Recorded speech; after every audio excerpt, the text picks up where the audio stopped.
Welcome everybody to Music Cities Conversations. We thought, because we're all working from home, that the best thing that we could do is look to the people that influence us, look to the people whose ideas have influenced the way that sound diplomacy thinks, the work that we do around the world, and bringing together thoughts, opinions, and just great people who we need to get us out of all of this and to move us forward. So I'm thrilled to welcome a dear friend of mine as our first Music Cities conversation. Welcome from South London, Alan Davey. Well, thanks, Shane. It's a real honour to be here. And as you know, I'm controller of BBC Radio 3, of BBC Proms, of the BBC Orchestras and Choirs. I'm also kind of project lead at the BBC for building our new music studios in East Bank, Stratford. So it's weird working at home. Yeah, I know. For our international listeners and viewers, can you just explain a little bit about BBC 3 and the Proms, like what you guys do at the BBC? So BBC Radio 3 is a music and cultural network. 80% of our output is classical music, but we also do kind of indescribable, weird contemporary music, folk music, jazz. We have the only UK national network program devoted to world music. We do drama. We do speech and ideas discussion programs. We do, improvisatory jazz. We reflect the new jazz scene in this country. And we do, heritage, traditional jazz as well. So we just like interesting music. And how it relates to culture overall, and what we try and do is knit the whole thing together into this song. And then the Proms is the biggest classical music festival in the world, and it's scheduled to last 8 weeks from the middle of July until the middle of September. We've just had to postpone the launch of it, obviously, which was going to be in about 3 or 4 weeks' time. But we've taken no decisions yet about whether we change the nature of the Proms, the length of the Proms. As far as we're concerned, the show will be going on, but we can't be sure. And there we are. And then last week I had to stand down the orchestras and choirs. We've got 5 orchestras and 3 choirs across the BBC. So we employ a lot of musicians, and we've had to. They can't practice anymore. They can't get together anymore because an orchestra is a huge gathering, and huge gatherings now aren't allowed. So they can't meet as orchestras and play anymore. But the other thing about Radio 3 is about 50% of our output is live music. So all that live music stopped. So we've got stuff in the can, as it were, that we've recorded previously and that we're kind of, is being heard for the first time. So what we do is we go around music festivals all around the country for, small chamber music and all that, literally anywhere in the country. And we've got a lot of stuff in the can that we're now broadcasting, which is great. But where we had orchestras for our kind of evening slot, we've said to those orchestras whose concerts have been cancelled, well, what's the thing that we've done in the last couple of years that you think is the best thing you've done? And kind of. So, I think that this crisis shows the importance of music in society, and I'm curious from your perspective how you see the value of music potentially changing due to us experiencing it, relying on it in different ways. I think people are valuing music more than ever. The response we're getting from our listeners is hugely positive. That the music we're playing them, throughout the day, and the way we're presenting it with human beings, talking about the music and talking about what it means for them, it's proved to be really powerful. And I think more and more people are turning to music and what it means to them.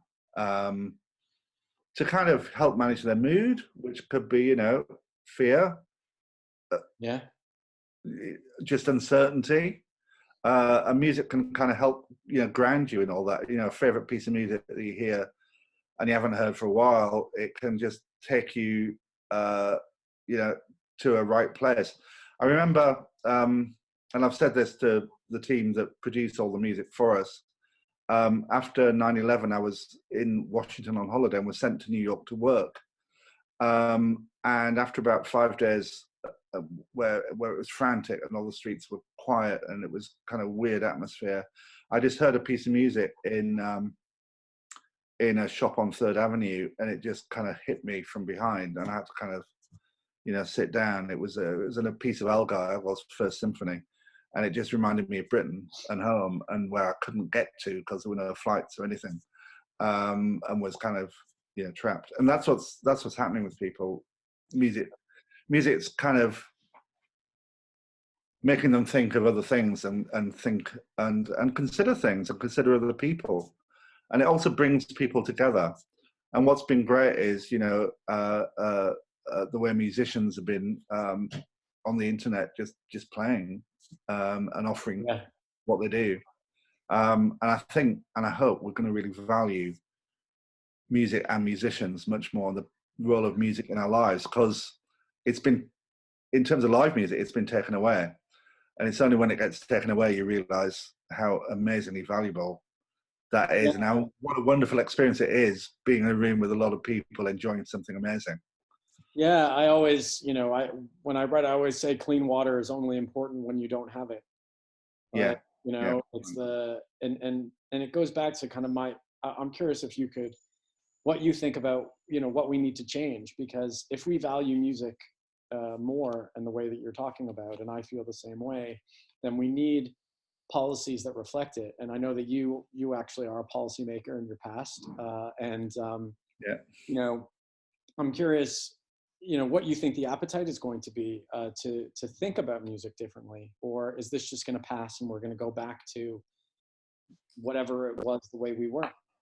Well, I hope that music, like some of the other arts, its kind of position in society is going to be enhanced as we realize what we've missed, that we've missed, live music and live theatre and live other things, that actually people will say we value that venue, and if that venue's kind of in danger, we need to stand up for it, and we need to go there and support it.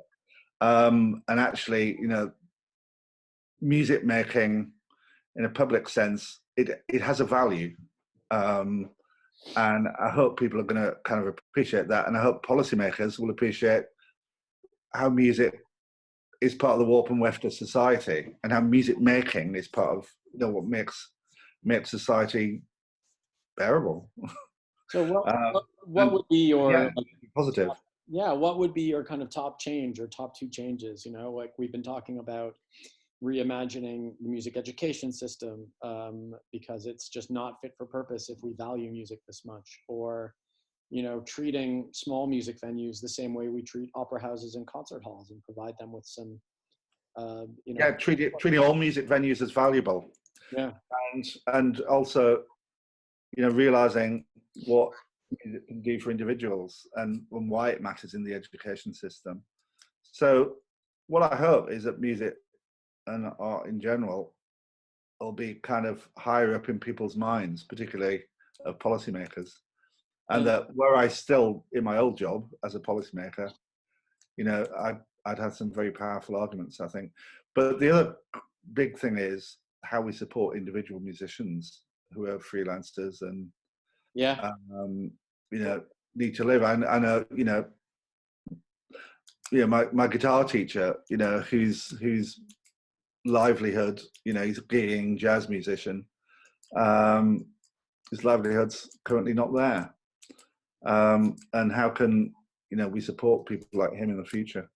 Yeah, well, again, some of the most important people in society now are some of the lowest paid. We always say delivery drivers and care workers, and we need to, I think, and they're keeping us going. And they're keeping us going, and Yeah. I think that, with more conversations like this, we can hopefully increase the need to understand the value of these positions, understand the value. And so we're going to do, I think as we continue to do these conversations, develop a playlist of, music that our interviewees are listening to. So what have you been listening to today? What I've been listening to today? Oh, blimey. It was a bit of Ella Fitzgerald, actually. Oh, very nice. Very nice. That's what got me going this morning. Of course, I listen to Radio 3 all the time. But in terms of something I put on the turntable myself, well, there was two things. Foggy Day in London Town, even though it's been sunny. Ella Fitzgerald. So we're gonna put a playlist together, and I think, and make these conversations open to everybody to ask questions based on what we say, and hopefully continue this so that we're all kind of united more around the world with music. So thank you very much for joining me today. Well, thanks, Shane, and keep it what you're doing. Oh, we're all trying our best. Okay, take care. Cheers.